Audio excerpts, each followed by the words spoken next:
जो सामने दुश्मन है, जो इस देश को तोड़ना चाहते हैं, जिनकी ख्वाहिश है, वो लगे हुए हैं पिछले 70 साल से।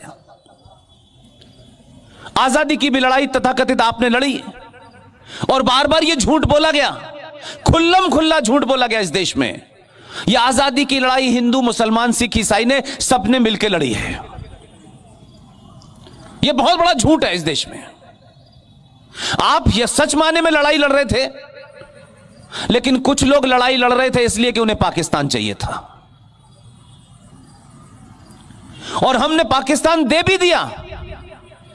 चलो भाई, थोड़ी देर के लिए मान लें कि इन्हें पाकिस्तान चाहिए, पाक जमीन चाहिए, इस्लाम चाहिए, उनको अपनी पाक जमीन मुबारक और इस्लाम भी मुबारक, लेकिन यहां रह गए आप।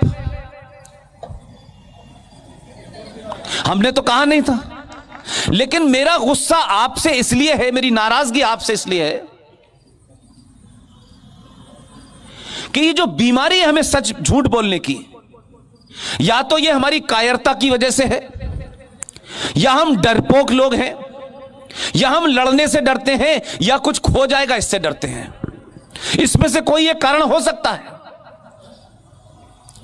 जिनको जाना था वो चले गए, कम से कम वो ईमानदार थे, उन्होंने बता दिया हमारा इरादा यह है। लेकिन इस देश में यह कहा नहीं नहीं नहीं नहीं, जिसका जिक्र सिंह साहब ने किया, 1946 का चुनाव, ऑल इंडिया मुस्लिम लीग ने वोट मांगा कि पाकिस्तान बनाना चाहते हैं, कौन कौन उसके हक में है, इस पे वोट मांगा। 475 सीटों में से 425 सीटें हिंदुस्तान के मुसलमान ने पाकिस्तान बनाने के फेवर में दी, लेकिन गया यहां से 2% नहीं, और वो गया नहीं तो यकायक 47 आते ही वो राष्ट्रवादी हो गए, भारत के प्रति उनकी आस्था बदल गई। तो ये झूठ हमने चलाया।